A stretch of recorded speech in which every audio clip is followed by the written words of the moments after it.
देखिए sulphonation process, sulphonation process, sulfonation of benzene. When benzene is treated with concentrated H2SO4, when benzene is treated with concentrated H2SO4 heat, we get benzene sulfonic acid. Benzene पे SO3H. When benzene is treated with concentrated H2SO4 heat, we get benzene sulfonic acid. Mechanism एक line में तो reaction याद रखना, benzene को concentrated H2SO4 के साथ heat करेंगे तो SO3H लग जाएगा बेंजीन पे, benzene sulphonic acid. Mechanism is HOS double bonded O double bonded OOH। Sulphuric acid अपना पहला मॉलिक्यूल से H+ देता है और ये बन जाता है HSO4-। और जो H+ आया पहले मॉलिक्यूल से वो दूसरे मॉलिक्यूल के ऑक्सीजन को प्रोटोनेट कर देता है। ये दूसरा मॉलिक्यूल है H2SO4 का, ऑक्सीजन का लोन पेयर H+ गेन करके प्रोटोनेट हो गया, ये बन जाएगा HOH positive bonded to SO3H। Clear? मतलब कि H2SO4 पहला स्टेप में एसिड की तरह बिहेव कर रहा है, लेकिन दूसरे स्टेप में ये बेस की तरह बिहेव कर रहा है। H+ गेन कर रहा है तो बेस की तरह बिहेव कर रहा है। ये भी पॉइंट याद रखना। ये water is a very very good leaving group. Water leaves and we get sulphur पे positive double bonded O double bonded O double bonded single bonded OH, और ये ऑक्सीजन का लोन पेयर कर देता है बैक बॉन्डिंग। बैक बॉन्डिंग करने के बाद S double bonded O double bonded O double bonded OH positive, और water takes out the H+ from here. H+ निकलने के बाद SO3 बच जाता है, और SO3 ही RAE है। RAE के बारे में बताया था पिछले क्लास में, रियल अटैकिंग इलेक्ट्रोफाइल। ध्यान रखना, सल्फोनेशन प्रोसेस में रियल अटैकिंग इलेक्ट्रोफाइल जो है वो न्यूट्रल SO3। सल्फोनेशन प्रोसेस में real attacking electrophile is a neutral SO3 molecule. Neutral SO3 molecule is the real attacking electrophile. Benzene और benzenoid plus S double bonded O double bonded O double bonded O। Sulphur, एक तो sulphur बड़ा size का, दूसरे में ये neutral, तो इसकी इलेक्ट्रोफिलिसिटी क्या होगी? बहुत कम, वीक। इसका ऑक्टेट कंप्लीट है, वीक। समझ में आ रहा है? Weak electrophile. जैसे I+ वीक था, वैसे ही सल्फर भी वीक है, जिसके कारण पाई बॉन्ड शिफ्ट किया, सल्फर पे अटैक किया, पाई बॉन्ड शिफ्ट किए, RDS of the mechanism. RDS of the mechanism में पॉजिटिव चार्ज, यहां पर H, और ये बन गया S double bonded O double bonded O-O-। ध्यान दो, बेंजीन अपना एरोमेटिसिटी लॉस किया। ऐसा भी हो सकता है कि नेगेटिव चार्ज इंटरनल अटैक मारे और ये बॉन्ड ब्रेक कर जाए, नेगेटिव पॉजिटिव फिर से जुड़कर रिंग को एरोमेटिक कर दे। इसका भी RDS रिवर्सिबल। चूंकि सल्फर का इलेक्ट्रोफिलिसिटी बहुत ही कम है, तो उसका किसी के साथ जुड़ने का टेंडेंसी बहुत कम है, वीक है। जुड़ने का टेंडेंसी वीक बोलो या निकलने का टेंडेंसी ज्यादा बोलो, जिस हिसाब से ये जुड़ गया उसी हिसाब से निकल भी जाएगा, क्योंकि वीक इलेक्ट्रोफाइल है। अगर इसके जगह स्ट्रॉन्ग इलेक्ट्रोफाइल होता तो एक बार जुड़ता तो वो कभी निकलता नहीं। जैसे N पे पॉजिटिव, Cl पे पॉजिटिव, F पे positive, they are very very strong electrophile. Carbon पे पॉजिटिव, वेरी स्ट्रॉन्ग इलेक्ट्रोफाइल। खैर, नेक्स्ट स्टेप में HSO4-। अगर सल्फ्यूरिक एसिड स्ट्रॉन्ग एसिड है तो HSO4- क्या होगा? Weak base. वीक बेस और वीक एसिड, यहां से H+ निकल रहा है तो ये एसिड की तरह बिहेव कर रहा है। वीक बेस और वीक एसिड का रिएक्शन हर हाल में रिवर्सिबल होता। अगर यहां भी दोनों स्टेप रिवर्सिबल हो गया और ring aromatic S double bonded O double bonded O-O- plus H2SO4, वो क्या करेगा कि यहीं से एक H+ गेन करके बन जाएगा SO3H। Again, since both steps are reversible,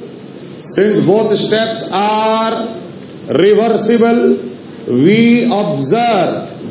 observe kinetic isotopic effect of H, यहां पर भी C6H6 को ट्रीट करो concentrated H2SO4 rate 1, C6D6 concentrated H2SO4 rate 2, rate 1 will be greater than rate 2. जिस तरह आयोडीनेशन में दोनों स्टेप रिवर्सिबल हो गए, काइनेटिक आइसोटोपिक इफेक्ट ऑब्जर्व किया गया, सेम उसी तरीके से सल्फोनेशन में भी दोनों स्टेप रिवर्सिबल हो जाने के कारण यहां भी kinetic isotopic effect of hydrogen observe होगा।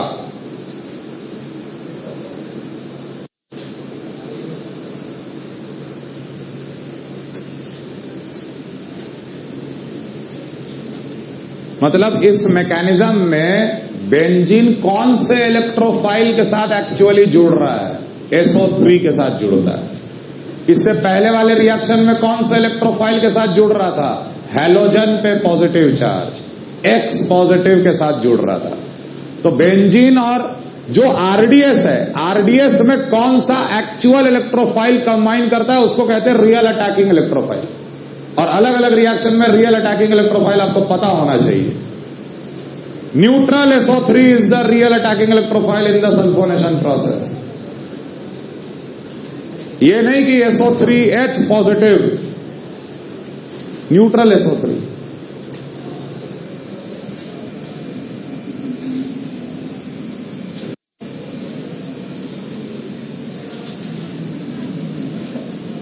तो आयोडीनेशन में काइनेटिक आइसोटोपिक इफेक्ट ऑब्जर्व होता है, सल्फोनेशन में काइनेटिक आइसोटोपिक इफेक्ट ऑब्जर्व होता है, बाकी और जगह कहीं भी ऑब्जर्व नहीं होगा। एक मैकेनिज्म देखो,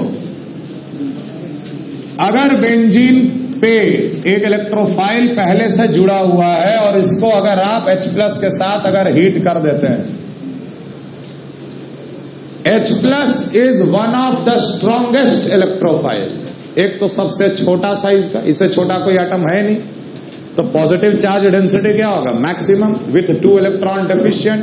पॉजिटिव चार्ज डेंसिटी मैक्सिमम होने के कारण इसकी इलेक्ट्रोफिलिसिटी बहुत ज्यादा होती है। Strongest electrophile, one of the strongest electrophile.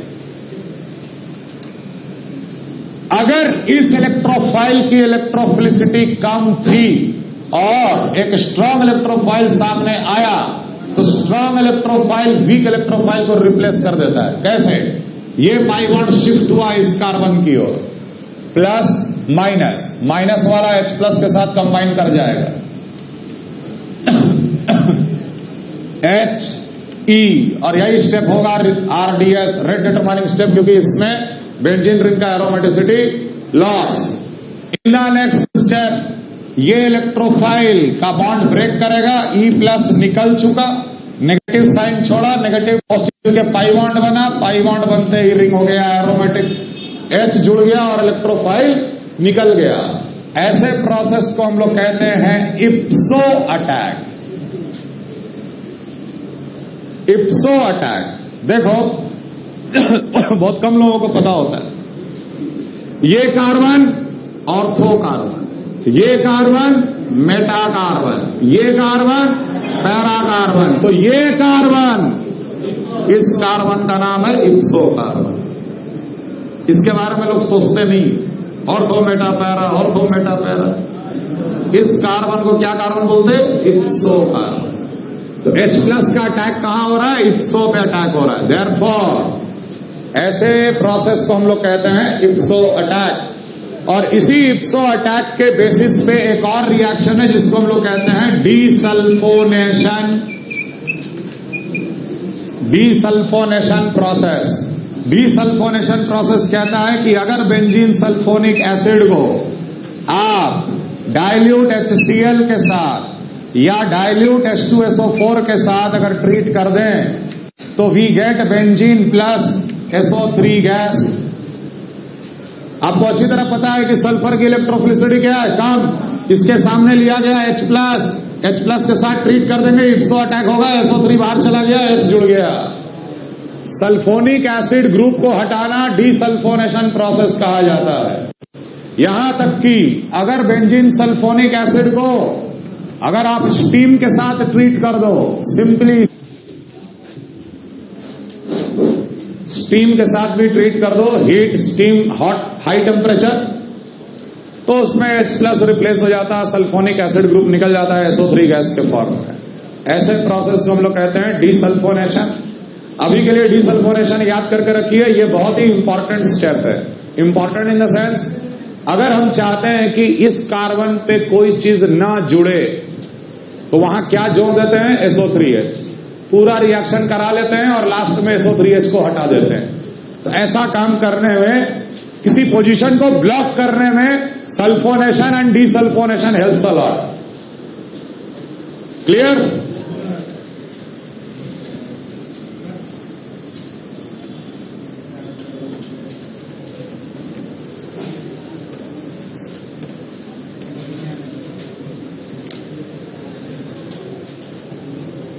Alkyl benzene,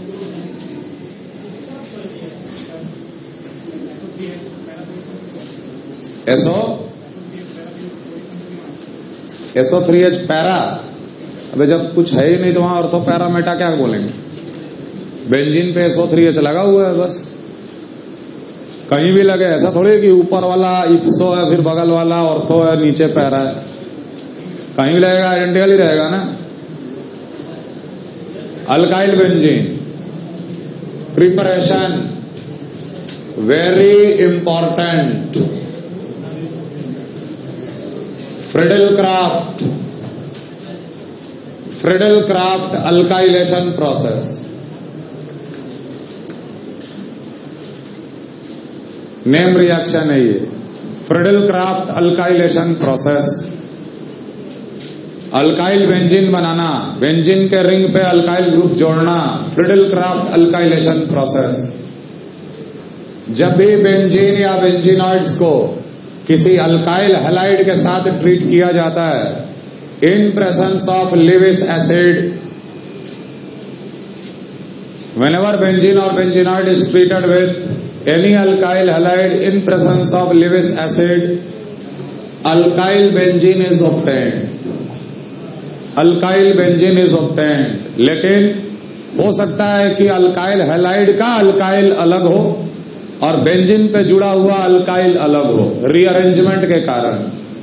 अब लेविस एसिड जैसा इस्तेमाल करोगे उसके अनुसार आपको मैकेनिज्म चेंज करना है। अगर लेविस एसिड स्ट्रांग हुआ तो मैकेनिज्म 1, अगर लेविस एसिड वीक हुआ तो मैकेनिज्म 2। समझ में आ रहा है? तो सबसे पहले तो यही लिख लो कि स्ट्रेंथ ऑफ लेविस एसिड का स्ट्रेंथ का ऑर्डर क्या होता है। लेविस एसिड का स्ट्रेंथ का ऑर्डर होता है BCl3 greater than, AlCl3 greater than, SbCl5 greater than, FeCl2 greater than, SnCl4 greater than, ZnCl2। ये सब लेविस एसिड है बेटा। और लेविस एसिड का स्ट्रेंथ किसका कितना ज्यादा टेंडेंसी है पेयर ऑफ इलेक्ट्रॉन गेन करने का, उसका ऑर्डर है। और ध्यान रहे, इधर से इनको स्ट्रांग बोला जाएगा और इधर वाले जितने भी हैं ये सारे के सारे वीक लेविस एसिड है। तो पहला case, if the Lewis acid is strong, तब कौन सा मैकेनिज्म? अल्काइल हैलाइड लिया गया, मान ले AlX3 के साथ लिया गया, बोरॉन का लेविस एसिड, एल्यूमिनियम का लेविस एसिड, एंटीमनी का लेविस एसिड, ये सारे स्ट्रॉन्ग लेविस एसिड हैं। तो अल्काइल हैलाइड का हैलोजन का लोन पेयर गेन कर लेगा लेविस एसिड। RX पे आया पॉजिटिव, AlX3 एल्यूमिनियम पे आया नेगेटिव। चूंकि ये लेविस एसिड बहुत स्ट्रांग था तो ये वाला बॉन्ड जो होगा वो बहुत ही स्ट्रांग होगा। देखो यहां हैलोजन डाइवेलेंट दिख रहा है लेकिन होगा नहीं डाइवेलेंट, कोई ना कोई एक बॉन्ड टूटने वाला है क्योंकि ये अनस्टेबल सिचुएशन है हैलोजन के साथ। तो अगर ये स्ट्रांग लेविस एसिड है तो इस तरफ वाला बॉन्ड क्या होगा, बैक बॉन्डिंग बहुत ही स्ट्रांग। और जहां बैक बॉन्डिंग स्ट्रांग हुआ इधर वाला बॉन्ड कंप्लीटली ब्रेक कर जाता है।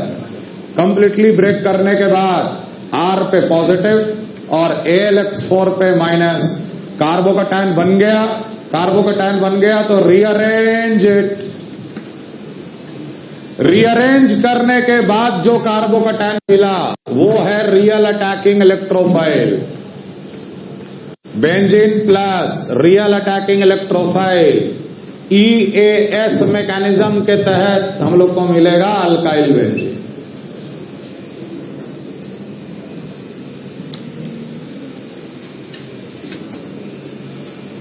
मैं सीधा सीधा EAS लिख दिया, इलेक्ट्रोफाइल का गेन, फिर H+ का हटना, ये सब हम नहीं बता रहे क्योंकि ऑलरेडी बता चुके हैं जनरल मैकेनिज्म में। इलेक्ट्रोफिलिक एरोमेटिक सब्स्टिट्यूशन R को जोड़ रहे हैं।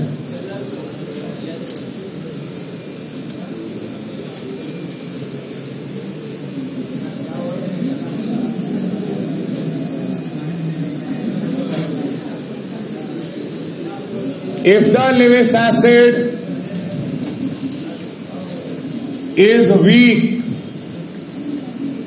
जैसे अल्काइल हैलाइड को ले लिया गया मान लो ZnCl2 के साथ, नो डाउट यहां पर भी हैलोजन का लोन पेयर जिंक गेन करेगा, RH ZnCl2 माइनस यहां प्लस, लेकिन चूंकि वीक लिविस एसिड था तो इस तरफ वाला बॉन्ड क्या होगा, वीक होगा। इस तरफ वाला बॉन्ड जो होगा वो वीक होगा।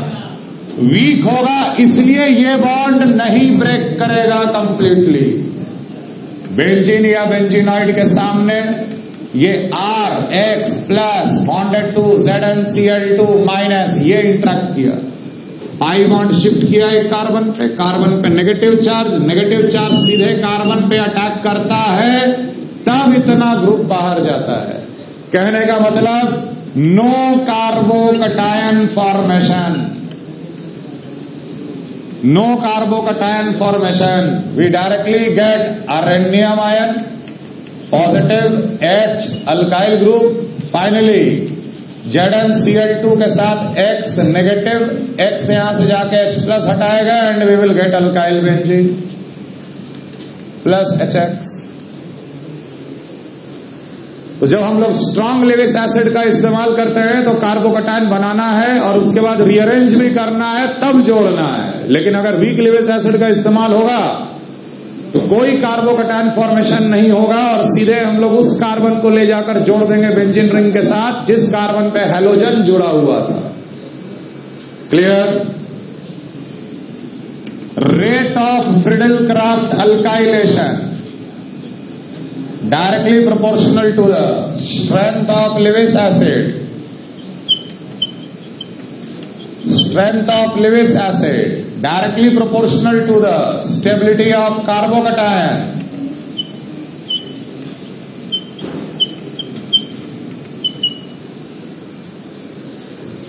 Rate of Friedel-Crafts alkylation directly proportional to the strength of Lewis acid, directly proportional to the strength of carbocation, as well as directly proportional to the strength of back bonding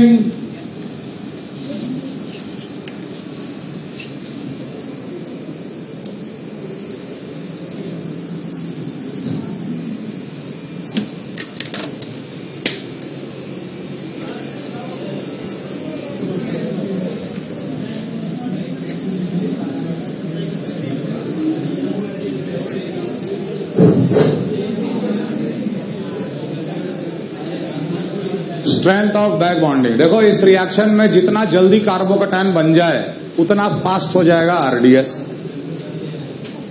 strong के case में carbocation बनता है लेकिन week के case में carbocation नहीं बनता है, तो वो एक कारण हो गया ये चीज समझने के लिए।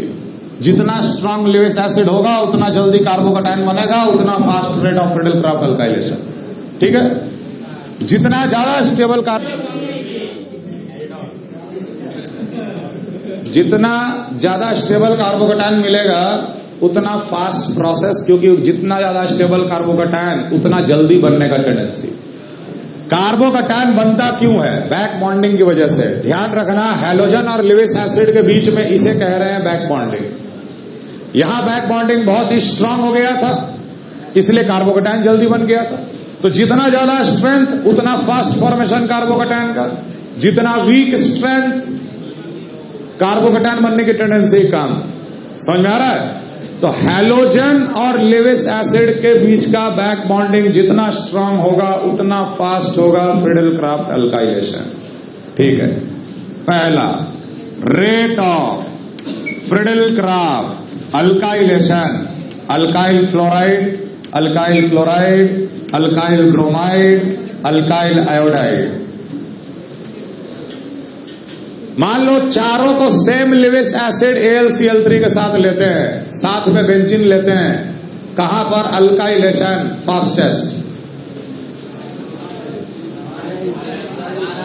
तो दिमाग में हमेशा बैठा रहता है आयोडाइड ग्रेटर देन ब्रोमाइड। यहां लिविंग एबिलिटी थोड़ी हम देखने के लिए बोल रहे हैं, यहां तो बैक बॉन्डिंग देखेंगे ना हैलोजन और लिविस एसिड का।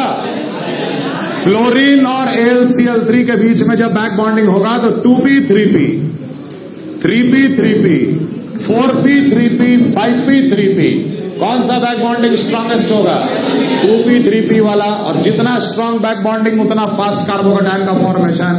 ये अपने आप में पहला अलग रिएक्शन है जिसमें फ्लोराइड्स का रेट फास्टेस्ट, आयोडाइड का rate slowest.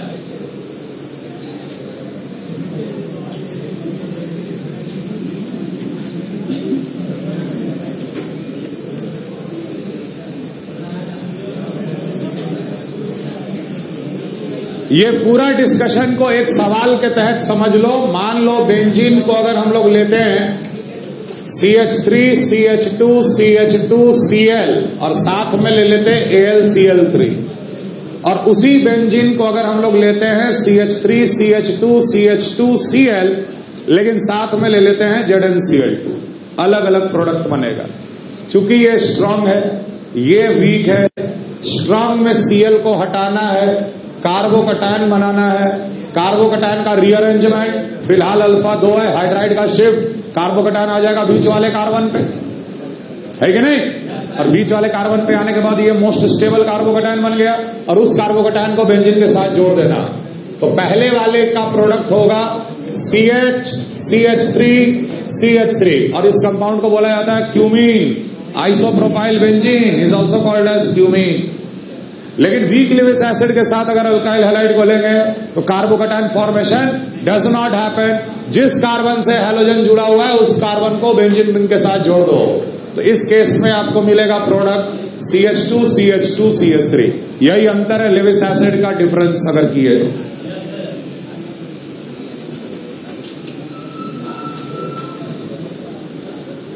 Clear?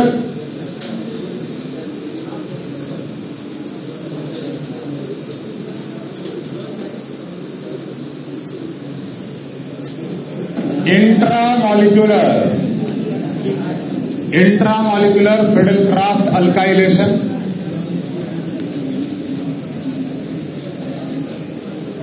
Intramolecular Friedel-craft alkylation supports intramolecular Friedel-craft alkylation support 5 and 6 membered cyclization.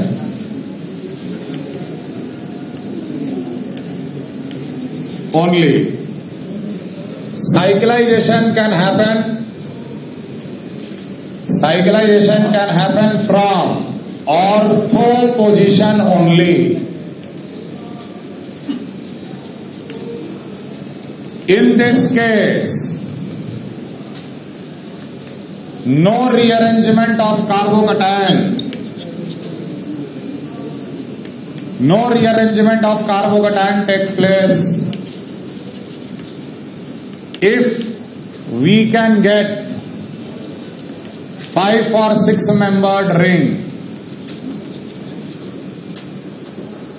Intramolecular Friedel-craft alkylation process में 5 से 6 मेंबर तक का रिंग बन सकता है। साइक्लाइजेशन हमेशा ऑर्थो पोजीशन से किया जाता है, मेटा और पैरा से नहीं।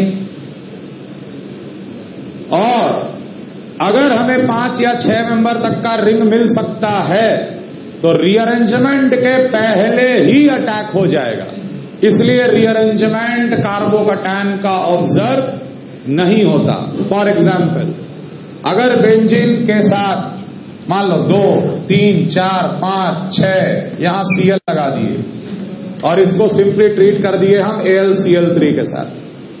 मान लो ये मॉलिक्यूल बेंजीन भी है और अल्काइल हैलाइड भी है, अल्काइल हैलाइड ही तो चाहिए। तो AlCl3 स्ट्रॉन्ग लिविस एसिड तुरंत Cl को बाहर हटाएगा और यहां कार्बोकेटायन बनाएंगे। अब ये कार्बोकेटायन बन गया इलेक्ट्रोफाइल इसी बेंजीन के लिए, इस कार्बोकैटायन को ले जाके मेटा या पैरा पे मत जोड़ देना, हमेशा ऑर्थो पोजीशन से। Cyclisation always happens from ortho position. क्या ये कार्बोकैटायन को जोड़ने से हमको कितना मेंबर का रिंग मिल रहा? 1 2 3 4 5 6। बिना रीअरेंजमेंट करे सीधे इसको यहां जोड़ेंगे और 6 मेंबर का ring formation will take place. अब ध्यान दो, हो सकता है तुम्हारे दिमाग में ऐसा बात है कि सर कार्बोकैटायन बन ही गया है तो एक हाइड्राइड का माइग्रेशन कर दो। हाइड्राइड का माइग्रेशन कर दोगे, कार्बोकैटायन यहां आ जाएगा, हाईली स्टेबल भी हो जाएगा और उसके बाद जोड़ेंगे तो 5 मेंबर का रिंग भी मिल जाएगा। तो सारा कुछ सेटिस्फाइड, तब भी ये काम नहीं करना है। Attack happens before the rearrangement can take place. Intramolecular reactions are very fast. समझ में आ रहा है? बिना रीअरेंजमेंट किए जो पहला रिंग मिलेगा वही मेजर प्रोडक्ट। बिना रीअरेंजमेंट किए 5 मिल रहा है, रीअरेंजमेंट के बाद 6 मिल रहा है, 5 वाला ही मेजर बोलेंगे। मान लो ये कार्बोकैटायन बाई चांस यहां होता, शुरू से यहां Cl लगा देते, Cl को हटाते, कार्बोकैटायन बनाते, तो ऐसा नहीं कि कार्बोकैटायन फिर रीअरेंज करके यहां आएगा सर 6 मेंबर वाला मिल रहा है, तो ऐसा नहीं कि इसको रीअरेंज करके यहां लाओगे और उसके बाद जोड़ोगे। यहां अगर पहला बन गया तो उसी का अटैक, पहला अटैक जो दे दे, 5 दे दे, 6 दे दे, आंसर मेजर। क्लियर है? रीअरेंजमेंट नहीं कराना। Clear?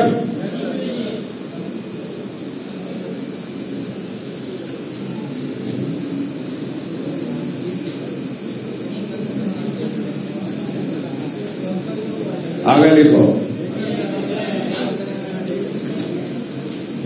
Friedel-Crafts alkylation is a polysubstitution process. Friedel-Crafts alkylation is a polysubstitution process. Friedel-Crafts alkylation is a polysubstitution process.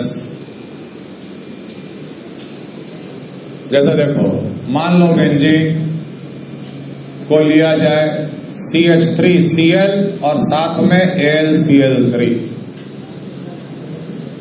AlCl3Cl हटाएगा, CH3 positive बनेगा, CH3 पॉजिटिव सीधा जाकर बेंजीन के साथ जुड़ जाएगा, ये बन गया टॉल्यूइन। लेकिन जैसे ही CH3 जुड़ा, ring will become activated. CH3 क्या है? एक्टिवेटर। इलेक्ट्रॉन डेंसिटी बढ़ गया, इलेक्ट्रॉन डेंसिटी बढ़ गया तो इसकी रिएक्टिविटी बढ़ गई, रिएक्टिविटी बढ़ गया तो रिएक्शन यहां तक रोकना, यहीं पे रोकना इम्पॉसिबल है। तुरंत इसके बाद फिर से CH3Cl AlCl3 का कॉम्बिनेशन एक और मिथाइल को जोड़ लेगा।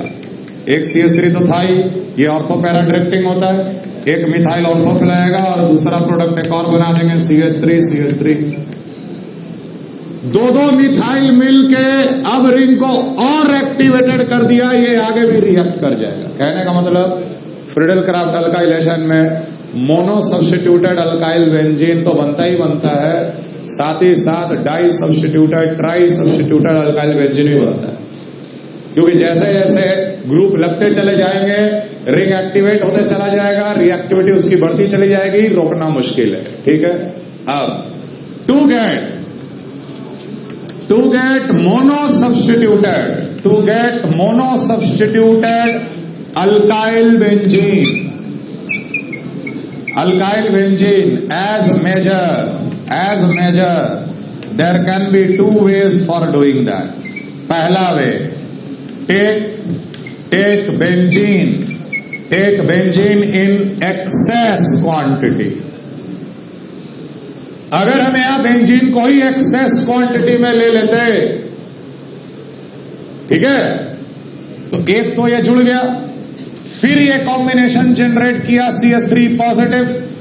अब CH3 पॉजिटिव का कोलिजन की प्रोबेबिलिटी बेंजीन से ज्यादा होगी और इसके साथ कम, क्योंकि इसका नंबर ऑफ मॉलिक्यूल्स बहुत ज्यादा है।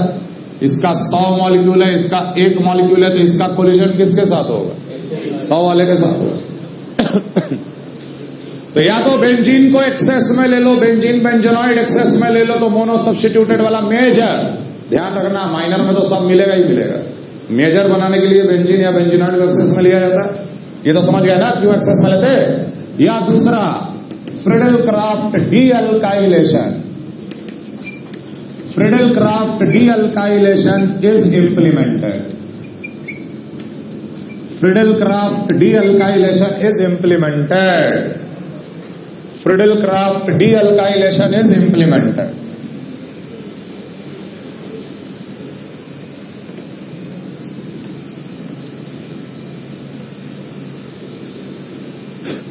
या तो बेंजीन या बेंजीनॉइड को ही एक्सेस क्वांटिटी में ले लो, या फ्रिडल-क्राफ्ट डीअल्काइलेशन प्रोसेस करा लो। फ्रिडल-क्राफ्ट डीअल्काइलेशन क्या होता है? जब किसी पॉली सब्स्टिट्यूटेड अल्काइल बेंजीन को, जैसे देख बेंजीन पे दो अल्काइल ग्रुप जुड़ा हुआ है, CH3 CMe3, di substituted di alkyl benzene बोलेंगे इसे। जब पॉली सब्स्टिट्यूटेड अल्काइल बेंजीन को जब H+ और साथ में एक्सेस बेंजीन के साथ जब हीट किया जाता है, तो हम लोग ये ऑब्जर्व करते हैं कि एक बेंजीन पे CH3 और दूसरे बेंजीन पे चला गया CMe3। It is one of the way to prepare mono alkyl benzene. एक बेंजीन पे CH3 रह गया और एक बेंजीन पे CMe3 चल गया। कौन गया वो बात की बात है, कौन गया वो तो डिसाइड करना पड़ेगा, लेकिन दोनों अलग अलग हो गए। इसी प्रोसेस को हम लोग कहते हैं फ्रिडल-क्राफ्ट डीअल्काइलेशन। अब देखो कैसे डिसाइड करेंगे कि कौन गया। इप्सो अटैक, मान लो ये H+ इस कार्बन पे जुड़ा, ये पाई बॉन्ड इधर ब्रेक कर दिए, तो पहला इंटरमीडिएट जो मुझे मिल सकता है वो CH3 और यहां CMe3। या अगर पाई बॉन्ड इधर शिफ्ट किया इस इप्सो कार्बन की तरफ, तो ये मिल जाएगा CMe3 H पॉजिटिव और CH3। यही दो तरह से इप्सो अटैक हो सकता है इसमें। आखिर एक अल्काइल को हटाकर दूसरे बेंजीन में भेज रहे हो, तो एक अल्काइल को हटाना माने क्या? एक इलेक्ट्रोफाइल को हटाना, स्ट्रॉन्ग को जोड़ना और एक इलेक्ट्रोफाइल को हटाना, और वो इलेक्ट्रोफाइल जाकर बेंजीन के साथ जुड़ के अल्काइल बेंजीन बन गया। यही दो तरह से इप्सो अटैक हो सकता है। बताओ कौन सा कार्बोकेटाइन ज्यादा स्टेबल है? कौन सा कार्बोकेटाइन ज्यादा स्टेबल है? ये रेजोनेंस करके इस कार्बन पे आएगा, इस कार्बन पे आएगा तो कार्बोकेटाइन को मिलेगा प्लस आई, किसकी? इसके पास अल्फा H नहीं है। लेकिन ये कार्बोकेटाइन जो रेजोनेंस करके यहां पर आएगा तो CH3 का प्लस H लग जाएगा, क्योंकि इसके पास 3 अल्फा H है। कौन ज्यादा स्टेबल कार्बोकेटाइन? दूसरा वाला ज्यादा स्टेबल, इसलिए पहला वाला नहीं बनेगा। अब इसमें से CMe3 पॉजिटिव बाहर, बेंजीन अपना एरोमेटिसिटी रीगेन किया और CMe3 पॉजिटिव निकल गया बाहर, जो कि बेंजीन जो एक्सेस में लिए हुए हैं उसके साथ इसकी कोलिजन की प्रोबेबिलिटी ज्यादा है। ये बेंजीन के साथ जुड़ जाएगा और अल्टीमेटली ये बन जाएगा CMe3। इस तरीके से एक अल्काइल ओरिजिनल मॉलिक्यूल को छोड़कर दूसरे अल्काइल के पास चला जाता है। तुम बोलोगे सर ये मैकेनिज्म का क्या मतलब है? किसी एक को हटाकर लिख दो तो क्या फर्क पड़ता है? अगर ये कार्बन को हम कार्बन 14 बोल देते तब जरूर फर्क पड़ जाता है कि कार्बन 14 वाले रिंग में कौन बचा? कार्बन 14 वाले रिंग में CH3 बचा और CMe3 गया दूसरे वाले रिंग के पास। समझ में आया? समझ में आया? अगली क्लास में देखेंगे कि अगर ये बेंजीन नहीं लेते तो फिर ये कहां जाता, फिर ये इसी पे जाकर अटैक मारता। कहां अटैक मारेगा अगले क्लास में बताएंगे।